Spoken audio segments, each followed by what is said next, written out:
Exprimez-vous. Pensez par vous-même. Créez. Partagez. Diffusez librement et surtout ne vous taisez jamais. Lorsque nous sommes ensemble, ils ne sont rien. Le savoir est libre. Nous sommes Anonymous. Nous sommes Légion. Nous ne pardonnons pas. Nous n'oublions pas. Mes salutations à tous. J'espère que vous allez bien.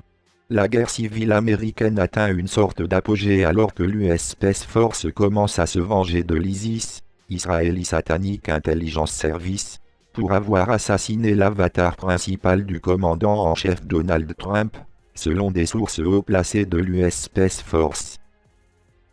L'assassinat a eu lieu le 29 janvier après qu'ISIS a détourné à distance l'hélicoptère de l'avatar de Trump et l'a écrasé sur un avion après qu'il ait quitté l'ambassade d'Arabie Saoudite à Washington. Voici ce que les sources de la Space Force avaient à dire sur la situation. Le vrai Donald Trump n'était pas à bord de l'hélicoptère. L'un de ses sosies était peut-être à bord. Il y a des histoires contradictoires à ce sujet. L'important est que le vrai Trump n'était pas à bord. En ce qui concerne le crash du Black Hawk télécommandé contre l'avion d'American Airlines le 29 janvier, voici quelques faits. Il y avait un double de Trump, l'avatar à bord de l'hélicoptère. L'état profond avait une désignation PAT, ce qui signifie qu'il y avait des VIP à bord. L'hélicoptère a décollé d'une zone contrôlée par la CIA.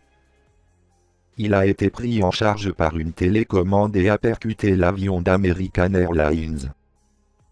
Le double de Trump était celui utilisé par l'Alliance des Chapeaux Blancs. Un autre double sous le contrôle de la cabale de l'État profond est maintenant sur les lieux.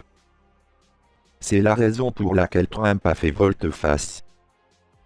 Le véritable commandant en chef, Donald J. Trump, est en sécurité et protégé à la base spatiale de Cheyenne Mountain à Colorado Springs.